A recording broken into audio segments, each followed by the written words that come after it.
So welcome everybody. It is so great to see you all, and so wonderful to realize that you all are so interested in not only your own well-being, but the well-being of your learners. We have our wonderful speakers here today to guide us through our own well-being and that are modeling that for our learners. For most of our faculty, how to care for yourselves was never really a part of your education or training, but now with an increased focus on physician and provider well-being, you're all expected to just encourage and model this behavior for our learners. Hopefully today's session will help you all to more effectively care for yourselves and also to help those who look up to you do the same. Today we have wonderful speakers.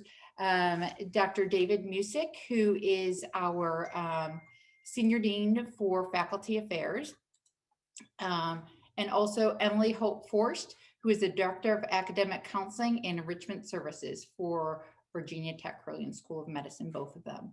So please, without further ado, please join me in welcoming these two fantastic speakers as we get on with our well-being. Well, thank you so much, Sherry, for the wonderfully positive introduction. You set the bar pretty high, so we'll see what we can do. Emily and I have worked together on this, and we've been looking forward to it.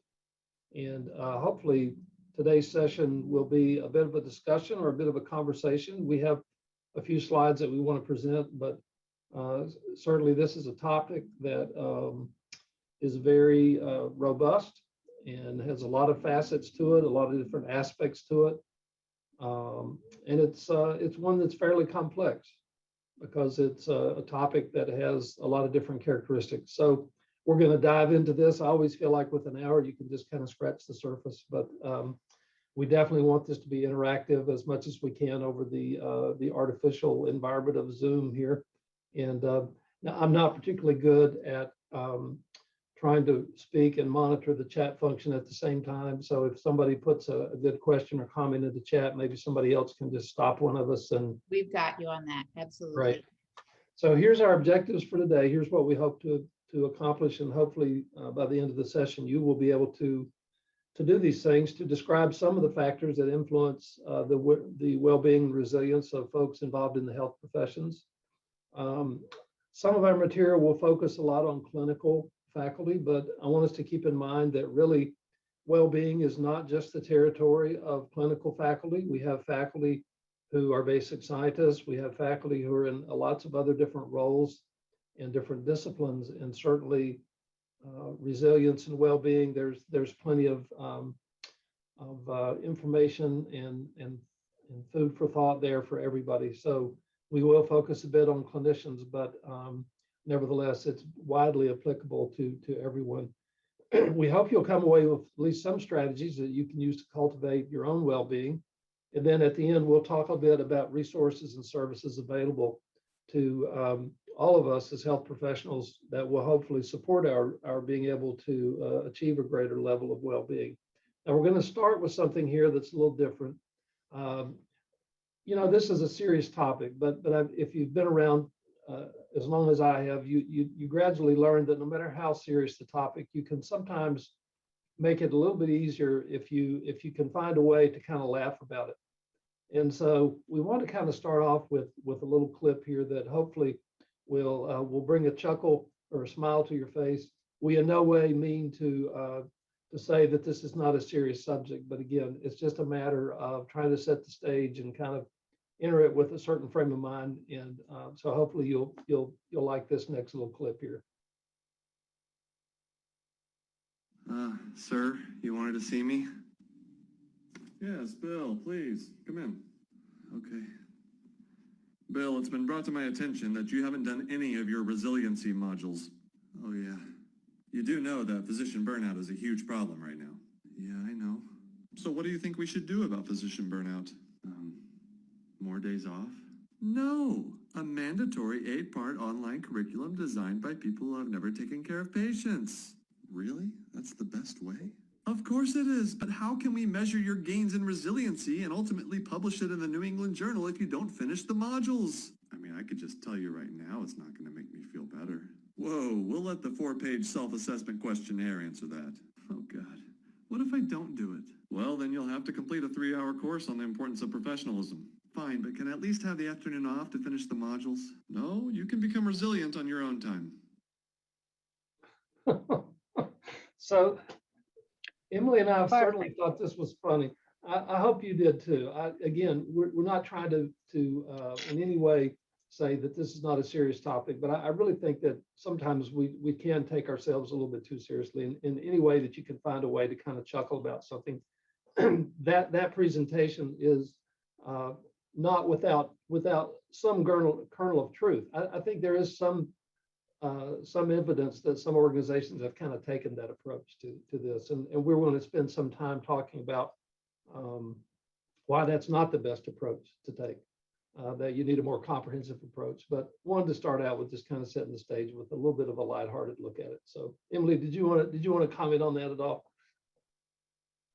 I follow him on Twitter, and I find him to be very funny and have lots of outstanding TikTok videos. So one of my wellness suggestions is to follow him on Twitter. Good. So what Dr. Tate Shanafelt says about this topic is that we really ought to look at it in a little bit more of a broader sense and talk about professional distress as opposed to some of the subtopics there. And he describes professional distress as a multidimensional construct that includes burnout, but also some other things: stress, work-life integration issues, fatigue, depression, burnout, etc. And I think he's right about this. I think when we talk about burnout or when we talk about depression, those are fine concepts, but we're not talking about enough. When we talk about this particular topic, we have to give it a broader framework. And I like the way that he has put this out there. So it's a framework within which we can think about this today, I think. Next slide.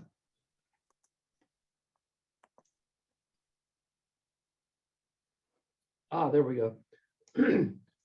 So is it any wonder that all of us at some point maybe have the potential to develop issues related to our sense of well-being and potential burnout?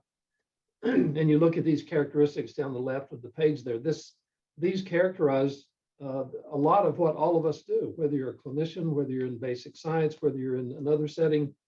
All of us in academia have issues from time to time with just about everything on this list. The type of work that we do can be stressful. The kind of work that we do usually involves a high workload. It can be isolating. Often there are very high level of expectations as well as external demands for writing grants or for seeing more patients or for doing more.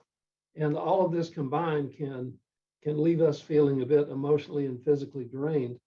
And that's where we start talking about something called burnout, which has been defined by Christine Maslach as the condition that results from the chronic inability to emotionally recover from the distress of work during downtime. So no wonder that given the pace at which we work and the expectations that we're under, that we are at risk for something called burnout.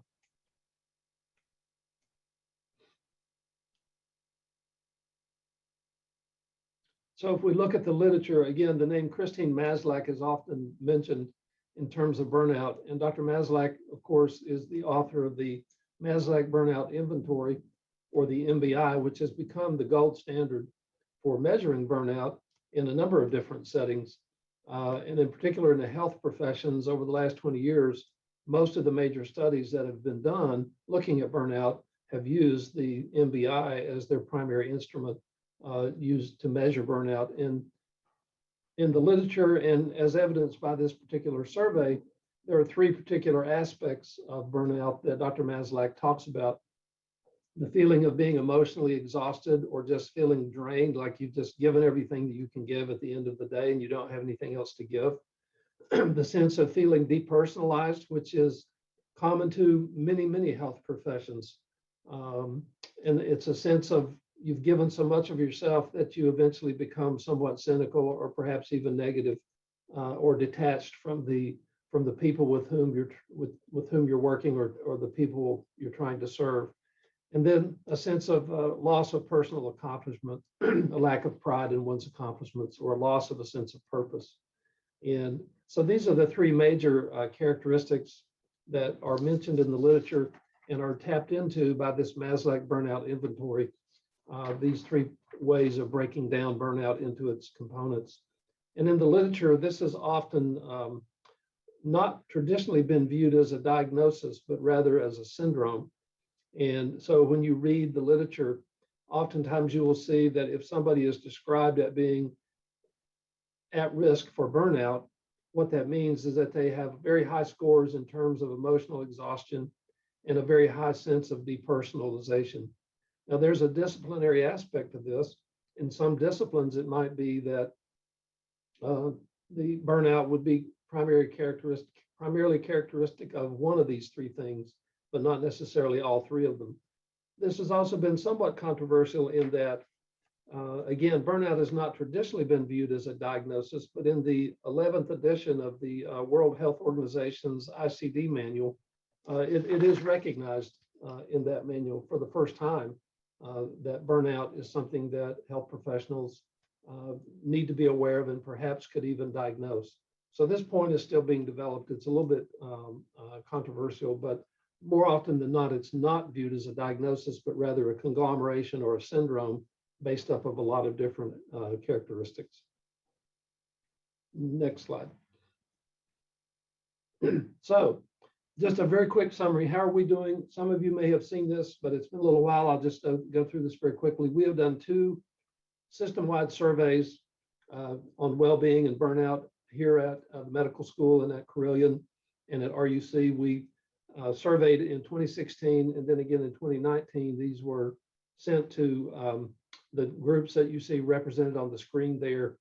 And you see the response rates here, which for both surveys were actually quite good for a survey like this, over 50% in both instances. And then I think on our next slide, we can move to that. And we actually have the survey data. So this using the scoring definition at the bottom of the chart there, this would indicate the percent of folks who are at risk for burnout based on our 2 surveys. And you can see that there were some changes in the various groups between the 2016 and 2019 surveys, but that overall, if you average it across all of those groups, we pretty much had the same result, 55.2 compared to 57% on the 2 occasions. Now, it's been a couple of years since we did the 2019 survey. And so one of the things that we've learned, or that I would suggest that we've learned, is that we need to measure this a bit more systematically than we have in the past. So that's one of the things that we're looking at now in terms of how we're going to do this in the future. But you can see that we had a large number of surveys completed in 2019, almost, well, it was exactly 2,900 folks returned our survey. So that gives us a snapshot, a glimpse of where we are, at least as of a couple of years ago. Now, there's a lot of reasons and a lot of speculation in the literature that things actually may have worsened during the pandemic for at least a lot of our healthcare professionals who have been on the front lines of trying to deal with the pandemic and take care of patients and so forth. So there's been a lot of literature written over the last year and a half or so, calling our attention to the fact that this may have worsened. We have not done a survey yet since the pandemic hit, so we don't really know that for us here, but I would suspect that we're probably not terribly different from other places and that it may have gotten a bit worse because of the pandemic. Next slide. One of the interesting things about that survey was that we also included a single item on there, which I will show you on the next slide. And we asked people with this one single item to declare what their state of well-being was. And there were 5 choices on that instrument. People could say, I'm completely burned out, I'm in survival mode, I'm fine, I'm well, or I'm thriving. And even though our overall percent of folks deemed at risk on the MBI, at risk for burnout, approached 60%, we had a normal distribution of responses on this one single item, which is interesting to think about. So what's what's most often the response if you ask someone how they're doing? They typically say what? I'm fine, or maybe I'm doing well. Rarely would you walk up to somebody in a casual setting and say, how are you doing? And they're going to say, I'm really fried, I'm burnt out, I'm just really suffering. Or they may not even be willing or likely to say, man, I'm really on top of the world, I'm thriving, I'm really hitting it out of the park. It's normally, I'm fine. And so maybe we tapped into a little bit of this with that one single item. I don't know. Next slide. So I think I would put out there that our well-being is really a continuum, and that it might look something like this. And again, this was the nature of that one item that we had on the survey. We asked people to indicate where they were on this continuum. And you saw that it was kind of the normal curve of responses. But if you look at this, well-being really is a continuum. We had about 50 to 55% of our people at risk for burnout. That means 50 to 45% were not at risk for burnout, which would put them further along the right-hand side of this particular graphic. So one of the questions that we need to ask is, well, what is it about those folks that would indicate that they're not at risk for burnout? What are they doing differently, perhaps, than the others? What could we learn from them about how to avoid being more towards the left-hand side of this particular continuum here? But burnout, well-being is a continuum. It's important to keep that in mind. And finally, Christine Sinsky in particular has advocated for the use of the quadruple aim. We hear a lot of in healthcare about the triple aim, but really what we should be talking about is the quadruple aim, because I don't think you can get to an improved patient experience and better outcomes at a lower cost unless you have clinicians providing the care who are well. As Dr. Sinsky and Dr. Bodenheimer state here, care of the patient requires care of the provider, and you can't get to one without the other. So we need to be talking about the quadruple aim.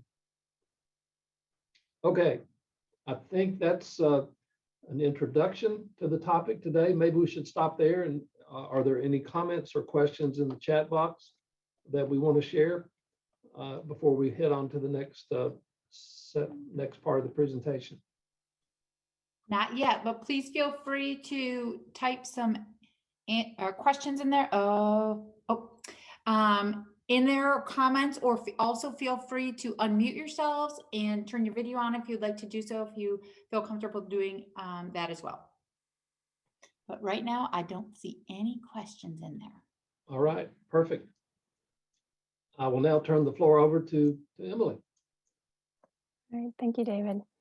Okay, so we're going to talk about a variety of areas of wellness today, and we've adapted this from the core wellness program, areas of wellness that they talk about. And I placed environmental underneath the other areas of wellness because, as you might suspect, the environment surrounds all of these other components of wellness. And as David said, there's a belief that the pandemic has made things worse. We know that burnout was a real issue prior to the pandemic, and given the series of events that have happened over the course of this last year and a half, it's easy to believe that suspected change and continued worsening of burnout is very real and legitimate. And there's a lot of reasons why that could be the case. And so we just want to pay attention to that truth. Getting into physical wellness, the first of the other components that we're going to talk about, I want to talk about, again, Tate Shanafelt and Lottie Derby. And they did a study back in 2017 on with medical students. And essentially what the study talks about is that the quality of life for medical students is improved when that medical student exercises to the CDC recommended levels of aerobic and strength fitness. Now, naturally, not everybody can always exercise to the CDC recommended levels of fitness, but when you can fit in exercise, it is a good idea. And one could argue not just for medical students, but for other care providers as well. The tricky thing is, as often is true, personal individual wellness strategies and structural issues tend to sometimes be at odds with one another. And in the medical school in particular, our student gym is located above our dean's office. And so when a medical student wants to exercise, then it can pose a problem for the dean. And so with the support of the dean and with the support of the school, that structural issue is being addressed in a positive way, in that we are currently, even as we speak, working on shoring up the noise dampening features of the gym so that our students can exercise in that space and work on their own personal wellness so that they can achieve their own academic success. So identifying what these barriers are, sometime at the institutional level, can be really effective in helping individuals working on the personal level. So Michael Weinstein recently offered an article talking about, titled "Out of the Straitjacket," talking about his own struggle with mental health. And he, in this article, talks about how he struggled to recognize burnout for what it is, and then face it, address it head on. Even though he knew he cared about his family, and he loved his family, and he wanted to be at his best for his work, he's had his own personal battle with mental health. And it was his family that ultimately got him to get the help that he needed for himself. And it's a very powerful personal story, one of many powerful stories that are out there in the literature talking about individual personal struggles with mental health, and trying to power through it without getting the additional help that one needs. And I think that this personal story connects well with another story relating, that's much briefer, that another medical student or medical professional offered up. And it gets to this point of what Nietzsche says: he who has a why can bear almost any how. And this individual says, sometimes I feel inadequate in medicine when I'm wrestling with this. At least I know that my husband, kid, and my residents like me. It's this connection with others, this sense of belonging, that's going to be a theme in the presentation that David and I offer today. It's so important for us to provide that for our learners and support them in this space. Yeah, can I jump in here, Emily? Absolutely. One of the things that is challenging, I think, in this regard is that it's difficult sometimes for all of us to role model this. And one of the frameworks within which we wanted to talk about this today was, how can we model this for our learners?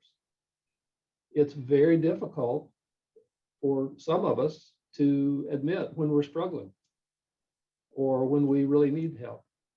And in fact, some have suggested that the socialization process, in particular for becoming a physician, mitigates against this, that for whatever reason, that it's extremely difficult for medical students or residents or fellows or faculty to talk about when they struggle. And I wonder if people have any thoughts about this and what we can do to somehow normalize this. Not that you want to go around and broadcast everything that's going on in your life. I'm not saying that, but if you're struggling with some of these issues, and you're going to be rounding with your residents or your medical students and you're a physician, how could you go about role modeling the fact that you can be more open about that? I'll just throw that out there in case anybody has any thoughts about it. Hey, this is Soundy Gowda with Neurology here. Right. I'm an attending, and I think part of it is the stigma that's associated with asking for help, and it is still very much alive. So anytime any of our residents apply for a job, or anytime we apply for a job anywhere, including at Corellian, there is a question that asks, are you aware of any mental illness or, things as such? And, when that is a question on an employment form, how can you expect people to be forthright saying, I am struggling with depression or anxiety or whatever else it is? That's such a wonderful point. It also comes up in the setting of licensure. So a lot of times when you apply for a medical license, or perhaps a license in any health professions field, you may be asked the question along these lines: have you ever, or are you aware of, or have you ever been treated for, the following? And it has been suggested that maybe a better question is to ask, are you currently being treated for depression, as opposed to have you ever been treated for depression? Or maybe there's a different way to phrase it that I'm not aware of, but it's a marvelous point, and it's one that does put up a barrier, I think, of a significant nature.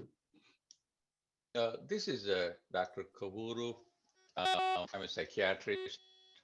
One thing I always thought is that there are a lot of patients out there who are suffering with depression, anxiety, and performing their duties and providing excellent care.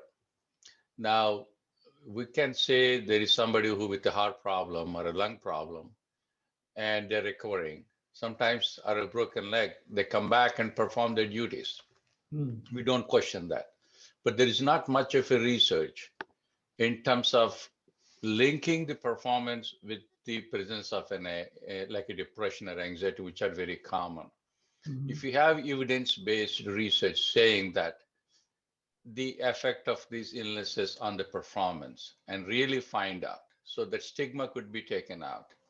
Just a thought that instead of saying what could be done in terms of how to rather in an application, how to say about it, as an academic institutions, if we have some kind of a research in terms of the influence of this in the performance. The another part of it is word stress is more acceptable for people rather than anxiety and depression. And even general public. As a consultation licensed psychiatrist, every time I asked, hey, I was called in because your physician is worried you're stressed about what's going on with you. And they would happily want to talk to me rather than saying, hey, I'm here because you are feeling depressed or you're having a problem with anxiety. So the terminology of stress is more acceptable in general. That's my 2 cents. Those wonderful comments. I don't know if you've seen this. I've noticed in the last week or so that in glancing at the television every now and then, I see this campaign right now, and I'm not sure who's behind it, but it basically says, mental health is health. Has anybody seen that or seen any of those ads? And it's really trying to change the culture around this very point in normalizing, if you will, the fact that part of our well-being and part of our overall health does involve our mental and emotional health, and that it ought to be just as natural to talk about that and seek assistance for that as it would for a more physically based problem. So I like that very much. There are some words that are there that are used that sometimes can make this easier. So I just looked up because I know I've been hearing something about something that Governor Northam recently enacted. But this that I found on the web is from April 16th of last year. And it said, Governor Ralph Northam has signed a new law with implications for physicians managing stress and burnout during, this is specific to COVID-19 health crisis. Under this law, physicians and other healthcare providers who seek treatment for burnout, career fatigue, or mental health will not need to be reported to the State Department of Health Professions for review of their medical license, which I thought was a super positive step. And I've also thought that there was something from this year that solidified that more, perhaps beyond COVID. I'm not positive on that, but I will continue to look and will share if I find it. Thank you, Sherry. And there's one comment from Virginia that I really like in the chat. It says, these questions that people are asked at the time of being credentialed or being licensed should really ask if mental health interferes with one's duties, not if it has existed or if it exists or if it has ever existed. I think that's a really good point.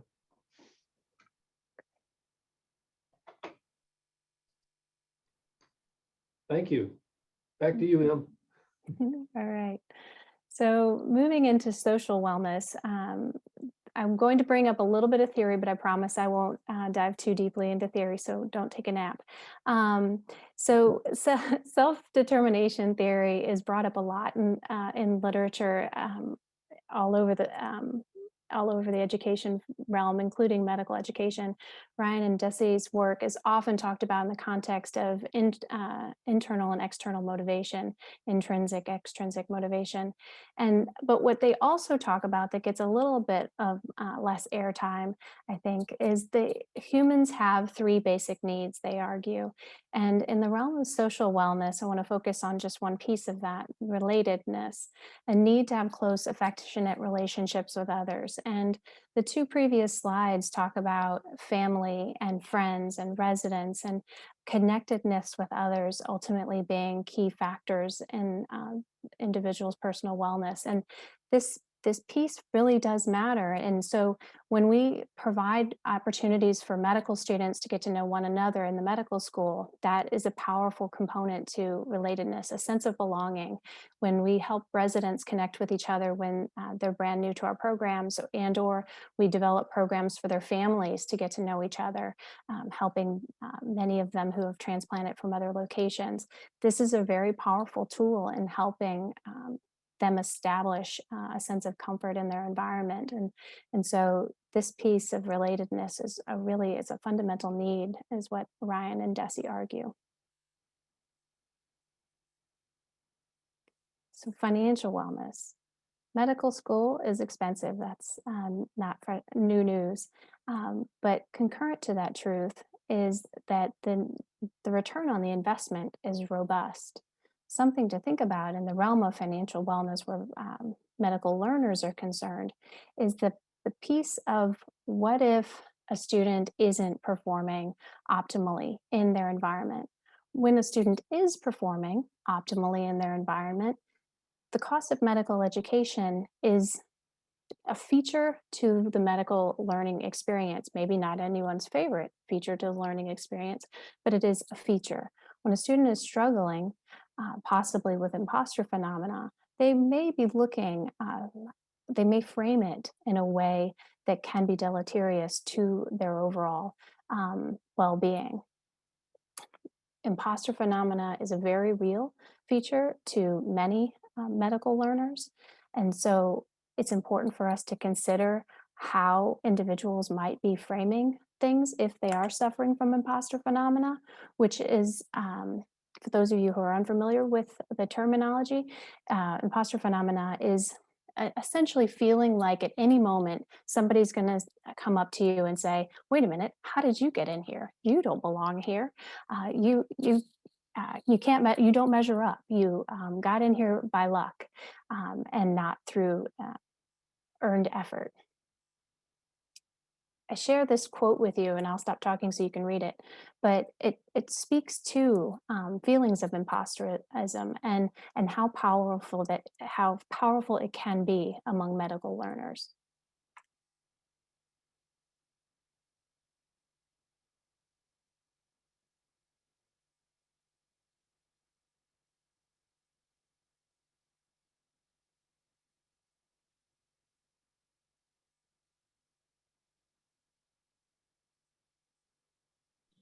Silent now.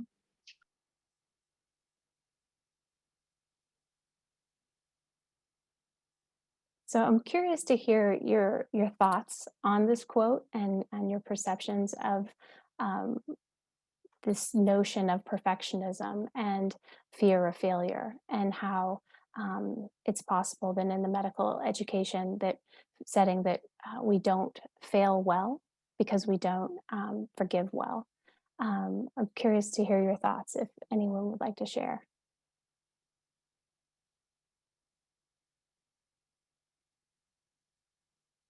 My name is again Dr. Kabur. 70 years. One thing is that we made medical education so tough to get into medical school. People doubt their ability, can we get in? And I think that is a major issue, even though they are, however intelligent you are, you have to work very, very hard to get into medical school. So I sometimes doubt, yeah, why can't they feel the imposter phenomena when you made them getting into med school itself so impossible? And I see that very, very less in foreign graduates. And out where you have the getting into medical school is not made so tough. That's my observation, and other physicians who are trained outside of the country, probably if they have any comments, I would like to hear whether that is the same or not, or different. Thank you, Dr. Kavura. There's a little bit of feedback on your audio, so I didn't catch all of that, but I think what you were talking about is really spot on in terms of it is very difficult, and it is very because it's difficult to get in, that sometimes it's easier to feel like you don't belong. The other thing that comes to my mind, and I'll throw this out, and then I know, Elena, you have your hand up. I don't have a good answer for this, but I do know that a lot of our medical students, it seems to me, are very, from almost from day one, are very anxious about anyone knowing when they don't know the answer to something. It's almost like raising your hand in class and saying, I don't know, is very, very difficult for them. On the other hand, I've also occasionally, not frequently, but occasionally witnessed a scenario where, maybe a resident or a student who's a little further along in their training will be taken to task by somebody because they don't know something. And of course, sometimes it depends on how you do that. I mean, there's a place for asking questions and trying to elicit what a learner knows. But when you do that in a way that says, why don't you know this? Or you should know this by now. That makes it also very difficult to have the type of environment where people can really admit when they don't know something. I guess I'm rambling a little bit, but hopefully you get my point. No, and along those same lines, I think that we really help learners when we offer them moments of when we didn't understand. And so if an educator says to a medical learner, when I was going through medical school and or residency, I really struggled with X. And the way I finally helped myself make sense of it and understand it and retain it long term was I did Y. And not only in that moment are you teaching the learner that concept, and perhaps a very powerful way if it worked for you in order to learn it long term, but you're also showing them that you yourself struggled with different topics and solidifying those in your memory. And it's a very small thing, but it can have a very profound, meaningful moment to a learner. Elena, I think you had your hand up.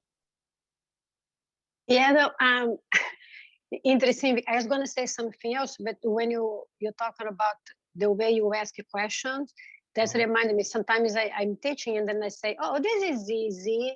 And then I move on, right? If I say it's easier and then you don't know, maybe we're embarrassed to say, right? So I need to be careful. It's easy for me because I've been doing this for so many years. But my point was, you expect that the people have this burnout because they can't fail. But to learn how to be resilient, they shouldn't be allowed to fail. It's okay to be a loser once in a while for something, and then you recover and then develop resilience. But how do you do this if you only value the winner, the competition? So it's a contradictory. So you want them to develop resilience and then be okay if they lose it sometimes and know they can recover. But we don't give opportunities, or it's difficult how to navigate the two sides. Yeah. Expect it so much. It's a wonderful point. How can you be resilient if you've never had anything to be resilient about? You're right. Yeah. There are also some great comments in the chat as well. So helping helpers is significantly difficult as helpers are not prone to asking for help. Mhm. The culture of perfection is pervasive. The threat of malpractice does not help. Absolutely. In medicine, there are times that one fails the consequence is death of a patient. The remorse felt by the provider can be devastating. Absolutely. Mm. And then Sherry, there's also a question by Dr. Bancoli that from a little while back. Given how common mood disorders are in the general community, is there a way to differentiate between primary mood disorders versus burnout? Mm.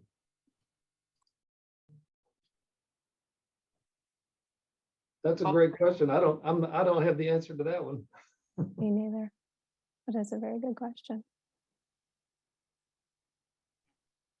I think the DSM hasn't embraced that as a diagnosis yet, I guess, from the psychiatric point of view. Mm. And but there are some scales available, and but as long as if you have to go and seek help, then they need a diagnosis. Only one thing close we have is the adjustment disorder, and if the burnout can fall under the adjustment disorder, then probably it's seen as a temporarily. And what do you say, Dr. Bankole? So Dr. this was actually Dr. Bancoli rheumatology, not psychiatry. So I actually have no idea.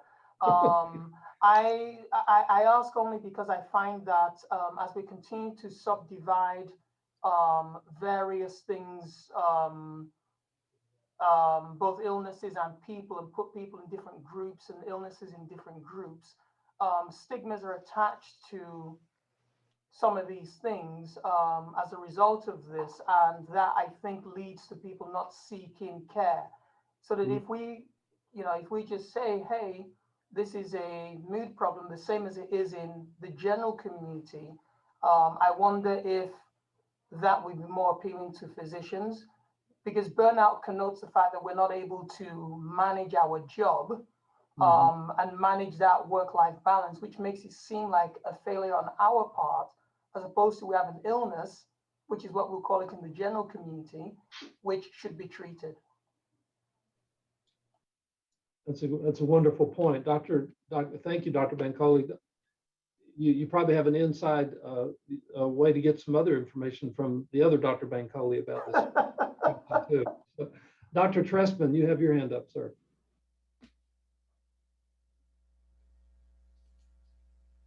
Hi, yes, I do. Sorry, it was a technical delay. A few things. I think first, burnout is a vague description that has evolved, initially applied to general work and more recently to healthcare environments. And there are many, many people who might meet the criteria for burnout in general that do not meet the criteria for depression. Only a small percentage do. They're two very different issues. And so that's one distinction. There are many people who can be burned out at work, but otherwise function quite well elsewhere. The second issue that I just want to bring up, as was discussed, was the transition from how hard you had to work to get into medical school. People had to compete to be near the top of their class at every point, and it is competition.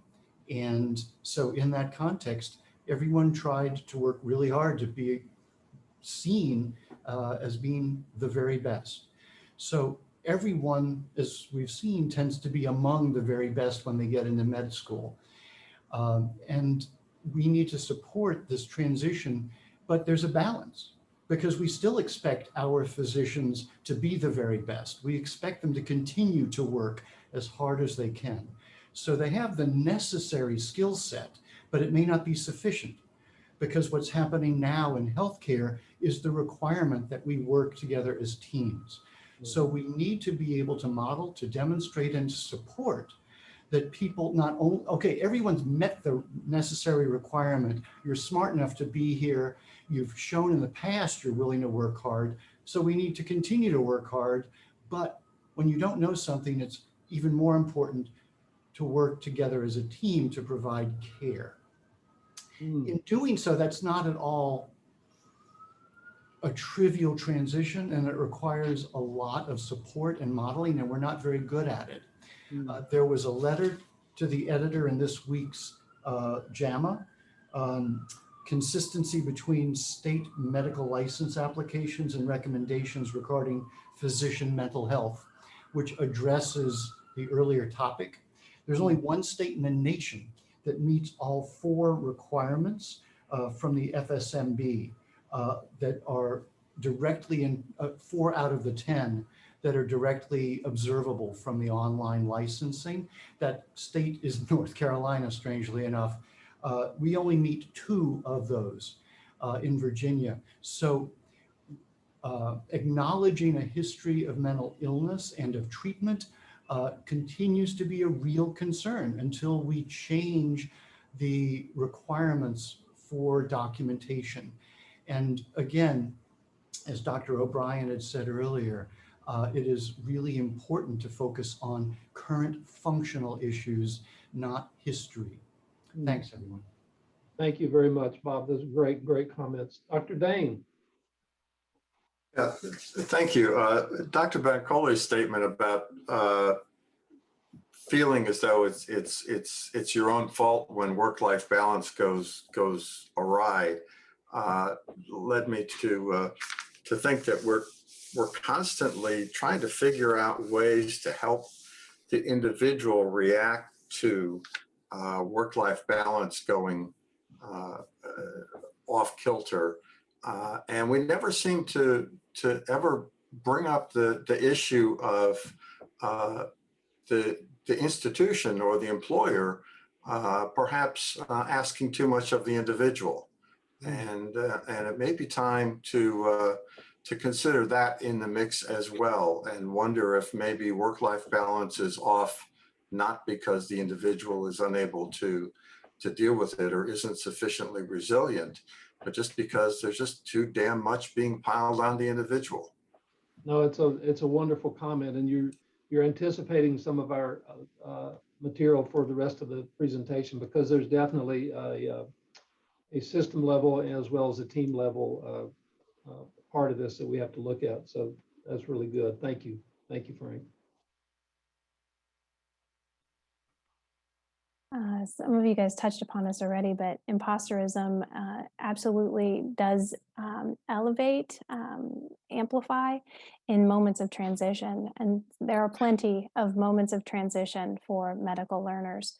And among them, when a medical student first gets to medical school, having been at the top of the game academically their entire lives, and then they find themselves average among medical learners, that can really amplify imposterism. But there are other inflection points as well as they navigate through the match process and early residency, fellowships, and so forth. So it definitely ebbs and flows. Okay. So getting to the self-care or boundaries piece that Dr. Dane just alluded to. So one of the articles that we found in our search to do this presentation was in Doximity, wherein Pooja Laxman talks about self-care or boundaries, and oftentimes, again, placed on the individual when there's something going on at the system level. And she talks about the benefits of individuals working with their institutions on negotiating boundaries and saying yes to some things, saying no to other things, and negotiating yet another category of things. But this is the ability to do this is going to be dependent upon that institution being amenable to an individual being able to protect their boundaries. And so that's an important piece in the vocational setting. So back to self-determination theory a little bit.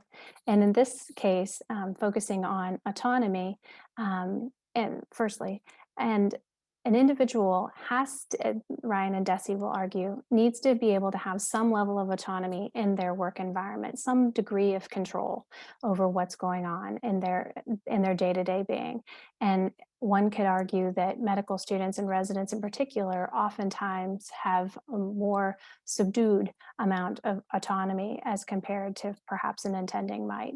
And so in these moments, when we're working with our medical learners and or our residents, it's important for us to identify ways that we could improve the amount of autonomy that the learners have by through conversation and dialogue with individuals, identifying what they perceive that they need in that environment and what are we able to do in order to help foster that autonomy.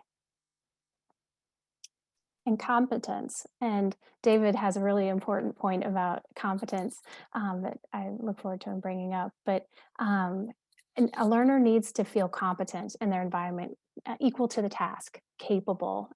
And that it's very possible that they don't understand something yet. But when we work with our medical learners, it's important for us to allow that yet to be part of the conversation. Carol Dweck talks about the power of yet. You may not understand it now, but that doesn't mean you won't understand it soon. And we'll work together as learner and educator to help see that through. But when an individual doesn't feel competent in their space, one of those, again, as Ryan and Desi argue, one of those fundamental needs is not being met.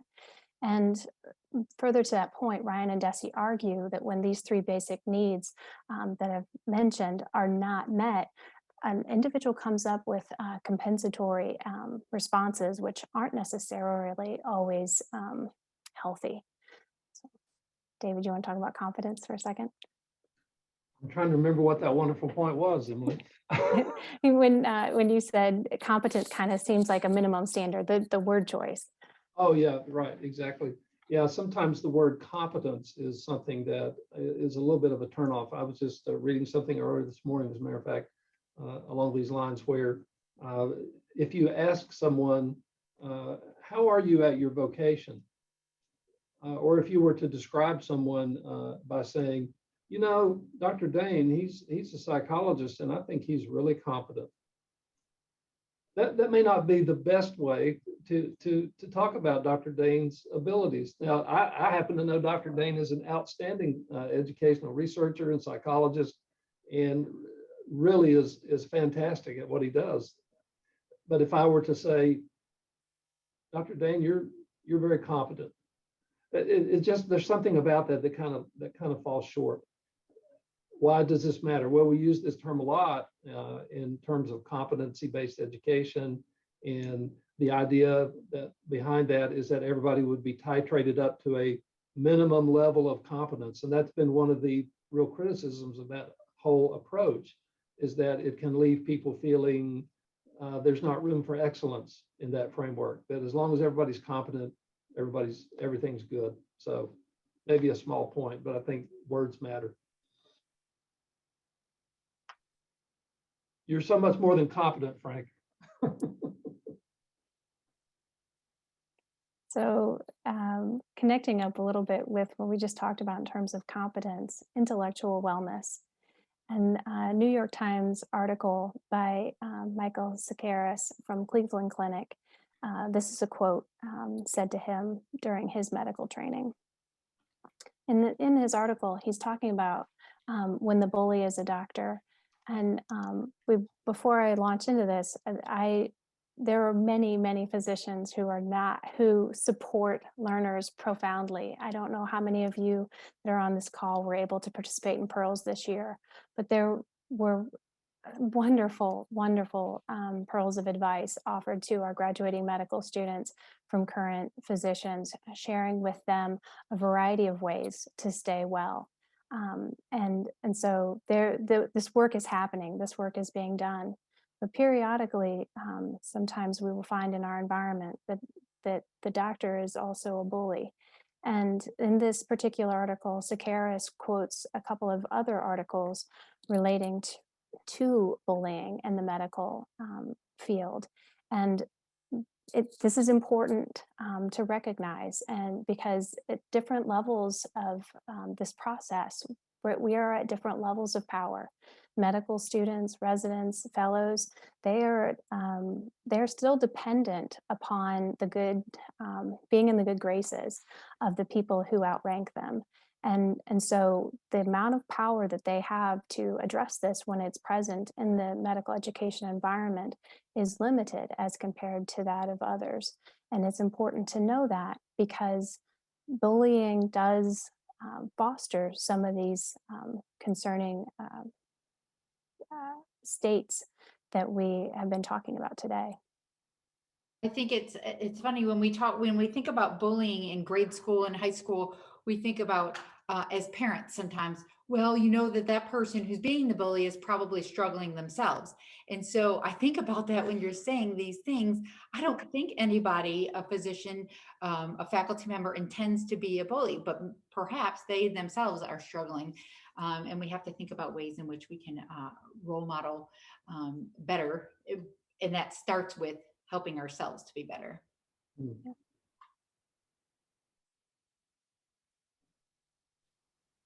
So back to our earlier question.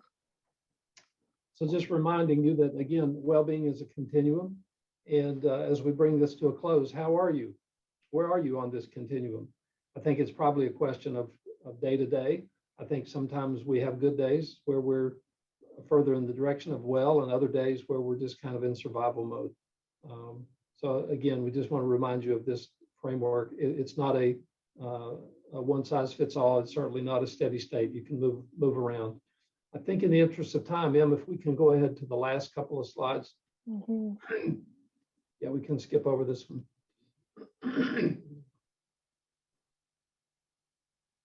Yeah. And so just briefly, this goes back to the point that Frank was also making earlier. This is one of the reasons why this problem is so complex, is because it does have individual as well as team and system level aspects to it. And so in the interest of time, we probably can't spend a whole lot of time here, but I want to concentrate a bit on the system level, because right now our system is reformulating our approach to this. We've served, there's been a new well-being council that has been put together. And I think this attempt has an enormous amount of positive potential. And I'm very hopeful about the future. And we're going to be trying to address some of these system level issues so that we have some incentives in our culture for well-being, so that we are transparent and talk about the issue more, so that we have strong leadership in this regard, that we measure it in a systematic fashion. You know, it's been said that what we value, we measure. And so I'm hopeful that we're going to approach measurement of this in a more systematic fashion in the future. Some of the staffing issues, some of the items on the team list in the middle there certainly could also be put in the system level column. One of the things that's interesting that is in the literature that I haven't read enough about, but there's some literature that indicates that having productivity-based approaches to reimbursement can have a negative impact on clinician well-being. I don't know if that's true. I don't know that it's true in every instance, but it's certainly something we're thinking about. So to go back to Frank's point, yes, it's important to look at the things that we can do as individuals to enhance and increase our well-being, but we can't do that in isolation from these other things at the team level and at the system level as well. This is a slide that we borrowed from Medscape. It just demonstrates the complexity of the issue. So you can review that on your own, but this was focused on strategies for promoting well-being specific during the COVID-19 pandemic. And it just demonstrates, I think, very well how complex this issue is, and how if you're really going to get a handle on it, you have to have a comprehensive approach. And I think this is our last slide. Yep. So these slides will be made available to you. There are lots of resources on campus. Please, we have to figure out a way to make the conversation around this more normal. instead of being something that we avoid talking about, we have to somehow build a culture where it's natural and easy for us to talk about these things with people that we trust. We have to get there, and I think that we can if we pay attention to the things we've talked about today, as well as tapping into some of these resources. Em, do you have some final comments before we wrap up? Anyone who's interested in receiving the Wellness Weekly newsletter and or further information about the VTC SOM Wellness website, just send me an email and I'm happy to tell you more about it and or add you to the lists. I love this conversation. I love the interaction and that everybody was engaged. Lots of conversation here. This is a great part of normalizing the conversation, really having this free discussion. And I applaud you, Emily and David, for initiating this conversation. But to everybody who participated, thank you so much for engaging.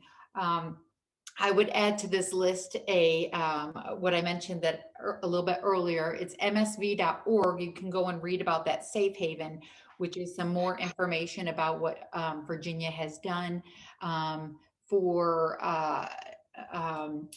physicians and PAs. I think this is specific to physicians and PAs to support burnout, career fatigue, and mental health reasons without fear of undue repercussions to their medical license. So it's a great start.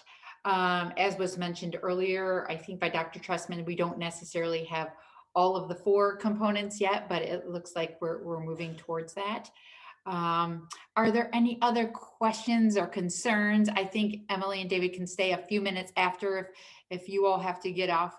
Some of you have to get off to move to additional meetings, etc. But if others want to stay and ask questions or express concerns, etc. I will be honest and say I think that we have done more in this session in terms of description than we have actually solutions. And so I almost feel like we need a part B. You know, maybe this is part A, and then part B we can come back and say, okay, given what we talked about last time, what can we really do about this? What are the concrete action steps that we can take to address this? And if that's something that is of interest, I think Em and I would certainly love the opportunity to come back and have that conversation. Absolutely, we can make that happen.